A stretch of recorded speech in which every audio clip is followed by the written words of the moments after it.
end, I mentioned about being the acting dean of Invisible College. I would say that that's a meeting that happens before ARA. So if people don't have their proposals accepted for ARA, you can come to Invisible College and still go to ARA. So make sure you contact me, because I can get you on the program. So I forgot about that. But I would like to thank you so much, and I'm so excited to be here. And as soon as I found out that the theme of the conference was passion and professional development in teacher education, I knew exactly the topic I wanted to speak on. I'm not exactly sure when I would have decided. I think very early in my career, I figured out who my best loved self is, but I don't think that happens to everyone.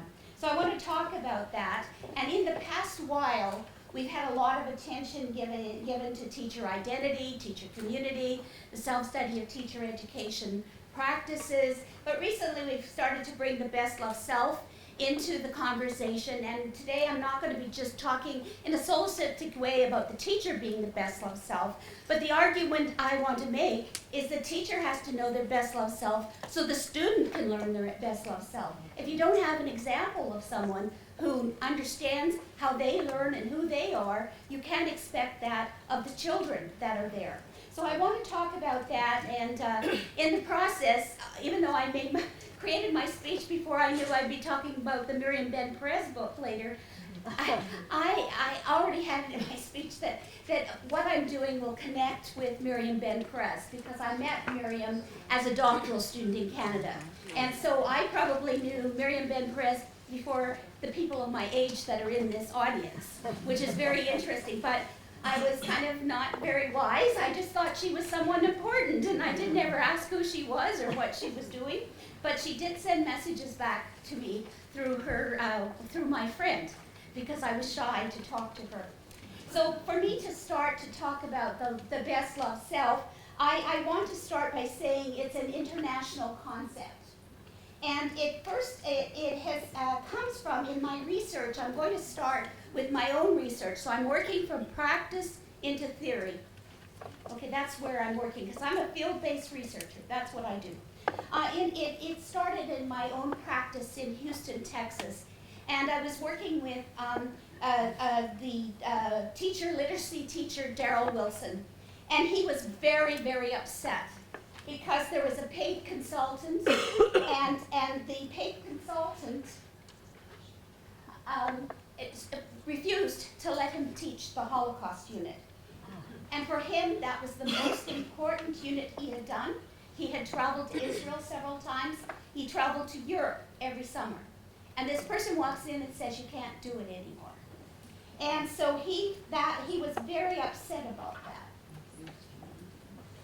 And so as we move on, I'm going to go to a second teacher. She's also a literacy teacher.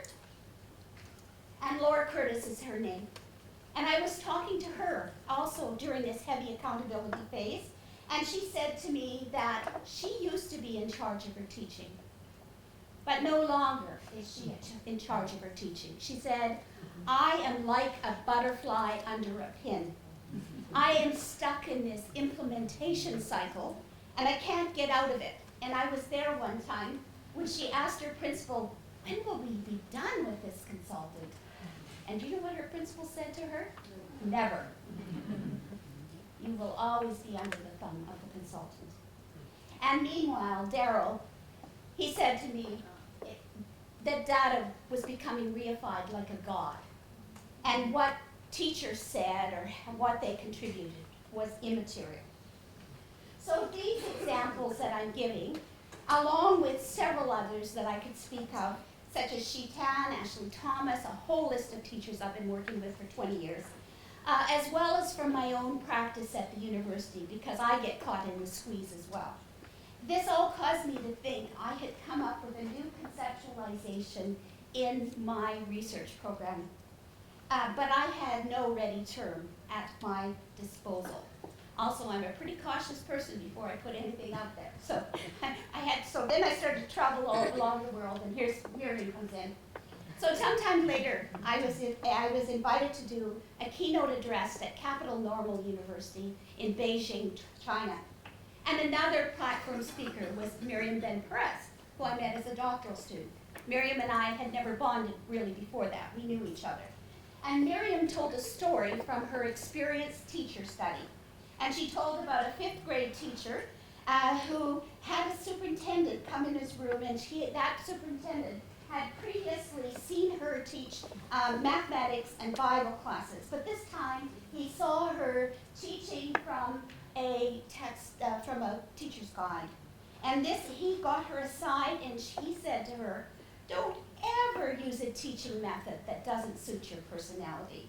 Be yourself." And his candid comment caused her to say, "Yes, that wasn't me." And then he said, "You don't need to compromise the personal for the professional." That's where the professional piece comes in your conference. His identification of the problem stressed that they shouldn't have to be doing this. And just think about it. Miriam's there 8 years. The teacher has telling Miriam this 8 years after a 35-year career, so it's sticking with the teacher. Miriam's quoting her 1995 book in 2009, and there's all this veracity to an account, because the fact that this stuff is sticking on after time tells us about the staying power with both the teacher and the researcher. And when I started to do this speech, I remembered Miriam back in China, so it stuck with me too. The next appearance of the concept happened in Rovaniemi, Finland. And here I am in Rovaniemi, Finland. If you've never been there, it's at the Arctic Circle, right up there. And there was a Dutch doctoral student there. Her name was Marieke Pillen. I'm sure she's a professor by now. But she was giving a speech, and she was representing her team. And I sat there in the audience and heard her say that she was talking about this teacher candidate. And the teacher candidate from her team said, this mentor is telling me how to teach, but that's not the way I want to teach. And so Marieke is telling us this story. But once again, we see the very powerful expert, this time a mentor enacting the curriculum implementer, saying, deciding in advance what would constitute the best practice for this beginning teacher. Meanwhile, the beginning teacher knew in his own mind that what he was telling him was not me, and it was not really happening with his permission. So also Pillen and her colleagues as a research team recognized the import of the text, and they, like Miriam, they held on to that, and they included it into their international presentation. Next one up. I am reading about Ivor Goodson, and I'm reading his book of some of his personal history, life history interviews. Sure enough, I'm reading the interview, and he talks about this award-winning American teacher. Now, if you know Ivor, he worked in Canada, he worked in the U.S. before going back to Great Britain. But when he was in the U.S., this was one of the top awarded teachers in the U.S. He interviewed, and the teacher told him that he was very distressed by what he called the McDonaldization of teaching. And he spoke of the fact that American teachers were made into passive deliverers of pre-digested curriculum. And according to the teacher, the serendipitous goal of what was going on was to eliminate personality from teaching. And the teacher went on to say, I'm just a human being in front of a whole bunch of other human beings, giving a part of myself that I care about, and I'm talking about things that I care about. And then he concluded, education takes place in the corner of the eye. It's not what we aim for that kids really learn. It's the peripherals. It's the peripherals. And once again, we're seeing this curriculum as implementer dominating, but the curriculum as the teacher as a curriculum maker is trying to to connect with the students and get this spark. You want to spark the teacher as a curriculum maker, and we spend so much time turning people into implementers, including teacher educators as implementers. So at this point, I had enough information to go forward from my studies in the U.S. I had the research conducted in Israel. I had the research from the Netherlands supporting what I would say. I'd seen it reported in China. I'd seen it reported in Finland, not to mention the British researcher talking about American teacher. And I had confirmed the unnamed source. I had confirmed the unnamed concept with 3 national and international sources. But then something really odd happened. I was in my office, and as clumsy as I am, I drop a book on the floor. Now, I am reading the book of Joseph Schwab's collected works. Joseph Schwab is right on my research line. He's become a passion for me to find out about his work. I need to know my intellectual ancestors. I spent, 3 weeks in the archives going through all of his personal papers, and I read his work on an ongoing basis. And so the book falls on the floor. And let's flip the slide. This is the slide. This is what was the page. You want something more from the students than to give you back what you just told them. You want them to possess a knowledge or a skill in the same way that you possess the knowledge and skill as part of your best loved self. You want to communicate some of the fire you feel, some of the arrows you possess for a valued object. Your controlled and conscious purpose is to liberate, not captivate students. Oh my goodness. There's Schwab's words. They absolutely mirrored the words that the American teacher said. And he said that you're just a human being in front of other human beings, caring about things and sharing things you know about. So that teacher was referring to his heroes, his best loved self, to share the best parts of himself and the best of what he knows. So from that point onward, I introduced the best loved self as a new pillar in my research program. So I already had curriculum making. I had reciprocal learning because I've been working on the Canada-China reciprocal learning project as the head of the International Advisory Committee for 7 years. By the way, 3.83 million from Canada, 4 million from China, for 2 countries to learn about how we prepare teachers.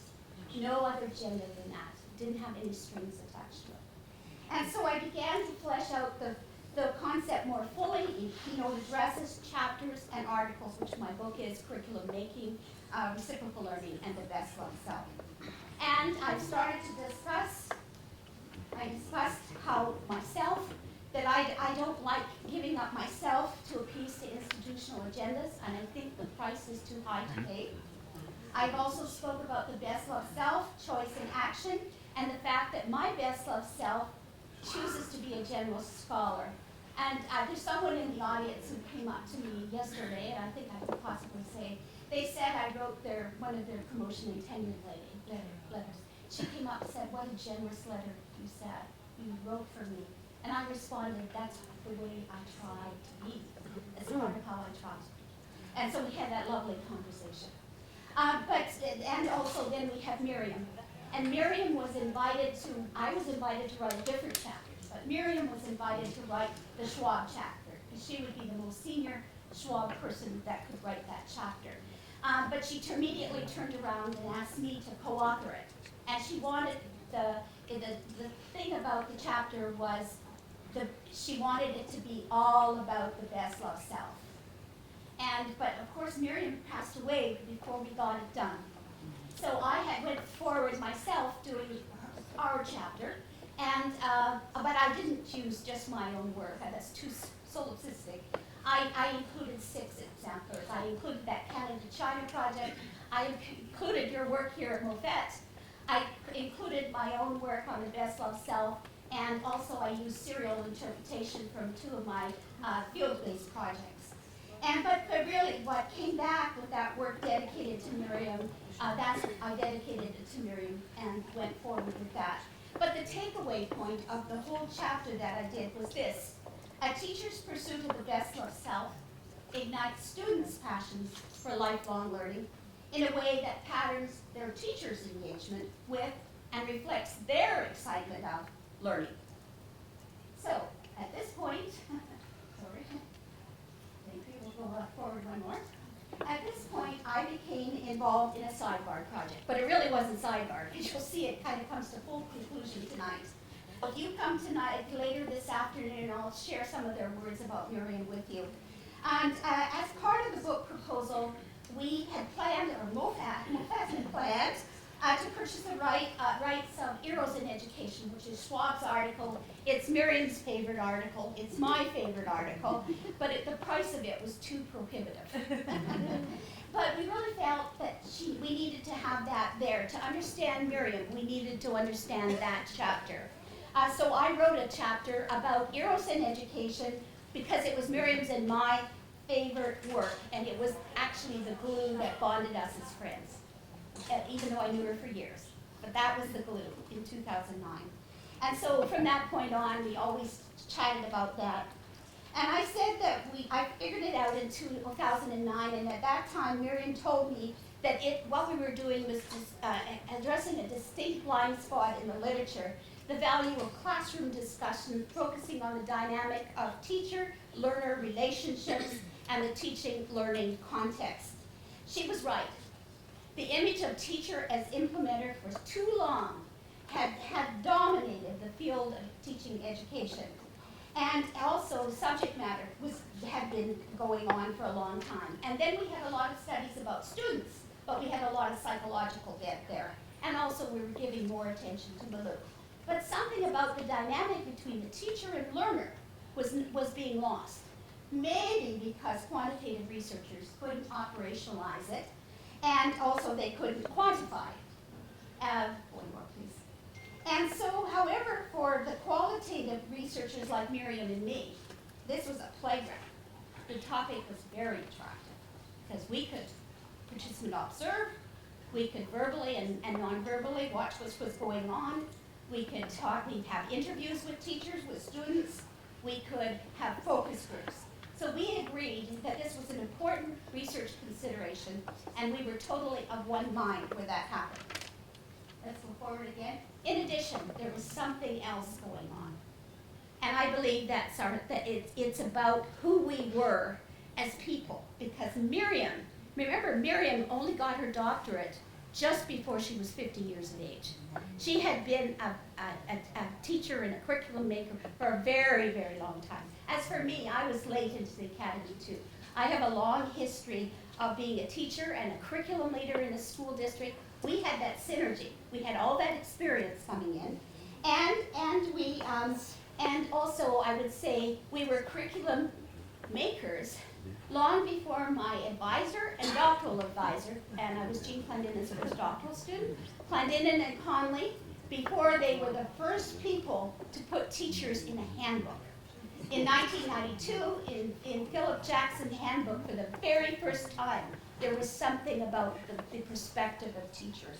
And so, hence, that's why Heroes in Education was so attractive to Miri and I. And as Conley and Clendenon said, it's the most lucid account, I think it's the next slide, please, the most lucid account of the search for truth, teachers and students in the search for truth. And as we move forward, so we were students and teachers, teachers as curriculum makers, and so we're looking for this. As we move forward, we'll go one more slide. And so we're looking, Schwab had to say, what was he saying about what Eros was? He said the energy of wanting is as much an energy source in the pursuit of truth as a move to pleasure, to friendship, to fame or power. Any means or method of education taps into this energy source. And the best means of education will be the one that taps into it most. So for Joseph Schwab, and for Miriam, and for me, and many others, Eros is not simply a means of education. It's also an end. Going back to Schwab's words, I think one more back. I had the stuttering clicker too. For the ends include not only knowledge gained, but knowledge desired and knowledge sought. The outcome, we want people who are actively intelligent, who like good pictures, who plan their lives, who carry out plans, actions. They hanker to create whether the object be knowledge mastered, arts appreciated, or actions patterned. Moving forward to the first curriculum one, very important.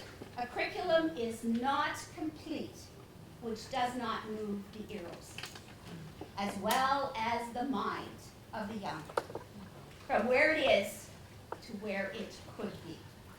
Concurrently, appetite, reason, and emotion can't be ripped away, should not be ripped away from one another, because their intentional separation causes something that is evil.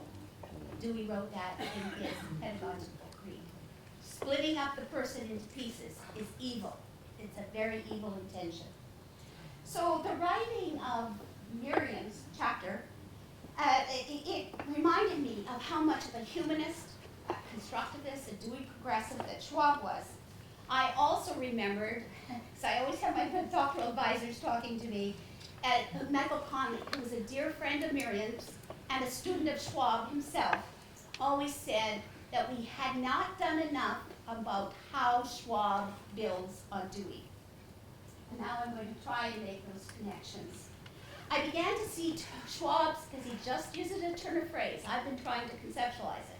He just used that as a turn of phrase, and I began to see that turn of phrase was what Dewey was calling a consummatory experience. The highest form of experience, the kind of experience that reaches an apex of meaning. I came to know that consummatory experiences are as live and vital as Dewey was talking about those dead spaces that we live in, those dead spaces we live in our organizations and classrooms that are devoid of life, where we're just doing what we have to do.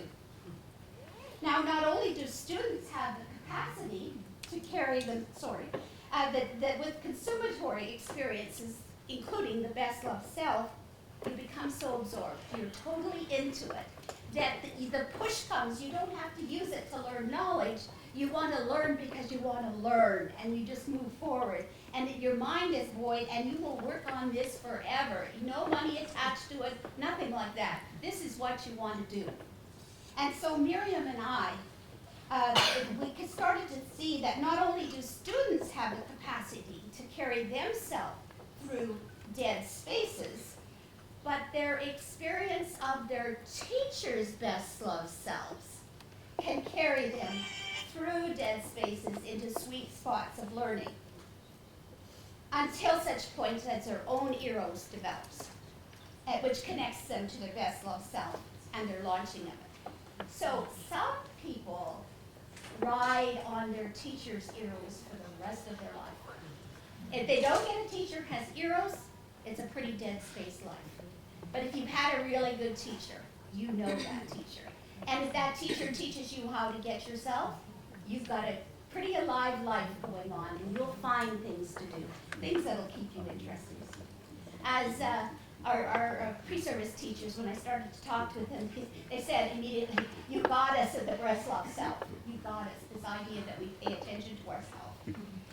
So Miriam and I champion Schwab's Eros in Education because it asserts that teaching and learning are more than subject matter, skills, approaches to education, instruction, material, and operation. The dynamic of the whole skinful of human being is involved. And this whole dynamic of the skinful of human being has to do with the interactions with other skinfuls of human beings. So put differently, and I'm pulling on David Hansen's work now, it is a person in the role of the teacher who educates, not the role. And human flourishing only happens when teachers' interests and selves intersect with the ideas and selves of the learners before them. This, I would argue, makes the best loved self the secret sauce of teaching and teacher education. It's what triggers optimal learning, a la Dewey, combinatorial experience, a la Bruner, and a kind of flow that teachers and learners want to do again and again. Chickamauga. So Schwab came to this realization, and his students, he came to it. They were very scared of it because he made them really work hard in class. I've heard about it over and over again from him. His students were such people. He had many, many distinguished students, but I'll just say four. Elliot Eisner, Lee Shulman, Michael Conley, and Israel's Rabbi Seymour Fox. Miriam and I came to this similar understanding through reflecting on our own teaching and learning propelled by Schwab's scholarship. And so have many others, such as Michael Conley, Jean Clendon, and Ivor Goodson. And this is what we teach those who we conduct research, and those with whom we conduct research are also saying the things. I said this of Daryl Wilson when I started. I spoke of Laura Curtis. I mentioned Anna Dean. I mentioned Shitan. There's also Ashley Thomas. And I want to add the teacher research group I convened in 1998 that is still flourishing today. And the Faculty Academy, which is 9 university teacher educator representatives that meet regularly. And they also are flourishing to this day. They have a safe space and there's a lot going on. So what I think where we are at, we're sort of in an impasse with the kind of mechanistic approach to teacher ed and teaching. The time is absolutely right to make the best love self an intentional part of the teacher ed curriculum. It will help the teacher shortage. It will help teacher attrition. It will help a happy society. And it will be a vital part of teachers' professional development. For the sake of both teachers and students and for the quality of society, it's no longer acceptable to leave this to chance. The languishing field of teaching and teacher education needs teachers and students who are awake to their best love selves, and they don't need others to tell them what they need to do to carry the field through this dead era of our technocratic times. As one beginning teacher told me the other day, my profession is enough. Thank you. Good morning.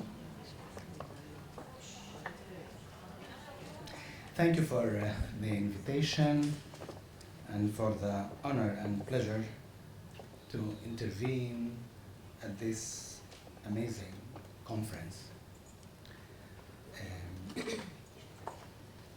Thank you, Professor Craig, for this Desire Awakening lecture. Desire Awakening, and I say it in Italian as well, entusiasmante. Enthusing. Enthusiasm derived from the Greek etymology, means being filled and inspired by God, like poets and prophets. In this context, God serves as a psychoanalytic synonym to creativity and deep subjectivity and pedagogical love. I love the idea of pedagogical love, encompassing all that the unconscious can offer. Eros, enthusiasm, and love is what mostly needed in education, in both teaching and learning, in both reading and writing. The elementary school that you see on the slide, where I received my education in Shafa Amer, or Shfaram, was housed in a building known as Al-Maktab. Al-Maktab, an Arabic word that means the office. But Al-Maktab means also, literally, the place of writing, the place that embodies the act of writing. It was the very place where I learned to read and write in Arabic, Hebrew, and English. 3 intimately conflicting languages. The building, constructed by the Turks before World War I, served as the office of the British military governor during the Mandate period in Palestine. My connection with words was forged within those walls that symbolized power and oppression. While authoritarian and rich words dominated, my native language struggled to find means for subjective existence. My journey of reading and writing became intertwined with my own identity, influenced by the enigmatic presence of colonial signifiers, authority, erasure, silencing, and colonial enjoyment. However, I also resisted those signifiers. The absence that permeated my educational experience during childhood was often accompanied by the silence of fathers and teachers. Fathers and teachers exiled from their own desires and their best loved selves due to the political conflict. Nevertheless, there were exceptional teachers who left traces of potential life amidst the tangle of clashing languages and silences. Those teachers, those exceptional teachers, approached education with an erotic and desire-awakening perspective, bringing up their histories and best-loved selves, and nurturing the love of knowledge within their students, including myself. What Professor Craig beautifully and poignantly renders through her engaging writing is the poetics of both research and teaching. The moment of naming the emerging concept, the best loved self, is an exciting culmination of intellectual tension and creativity. Teachers teach their desire, but it's a poetic way of teaching because it involves the teacher as a desiring subject, i.e. in Lacan, the French psychoanalyst, in Lacan words, teacher as a poem that has been written rather than a poet.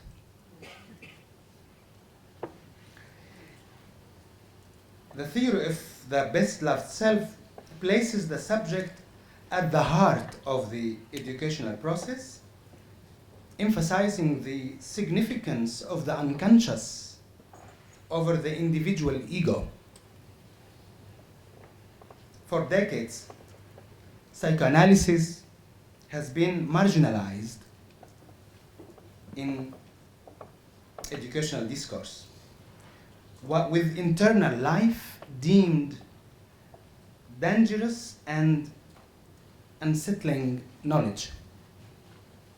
Yet Freud himself acknowledged the vital role of psychoanalysis in education, describing it as the most important application of psychoanalysis. The unconscious renders teaching an impossible profession. An impossible profession. Another Freudian definition akin to practicing psychoanalysis. Psychoanalysis as a discourse encourages each person to express their singularity and exceptionality. Can the realms of education and psychoanalysis converge? Can these two seemingly impossible professions form an alliance? Can the act of education aspire to become a psychoanalytical act characterized by openness and conversation with the unconscious? I perceive the best loved self as a project that reconciles psychoanalysis and education. A courageous and generous relationship, akin to Alessandro Turchi, lesser known painting from the 17th century. Please, next slide. Please. This painting with the title Philosophy, History, and Prudence Awakening the Mind to a Desire for Knowledge. Alessandro Turchi from the 17th century. This painting suggests, is up? Wow. This painting suggests a narrative where philosophy represents the love of knowledge, history, where history encompasses the psychosocial context, and prudence reflects the thoughtful yet daring pursuit of knowledge.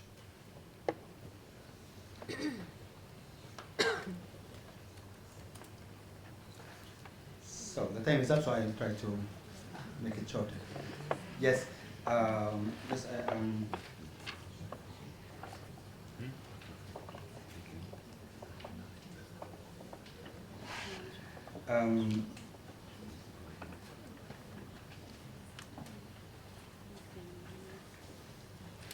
next slide, please.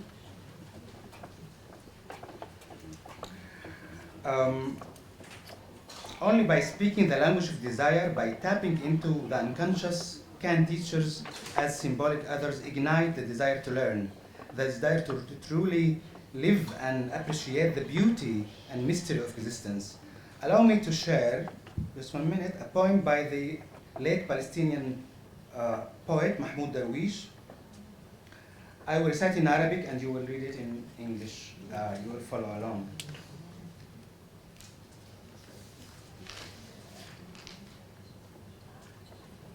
فكيف يشع زهر اللوز في لغتي أنا وأنا الصدى لوصف زهر اللوز تلزمني زيارات إلى اللاوعي ترشدني إلى أسماء عاطفة معلقة على الأشجار.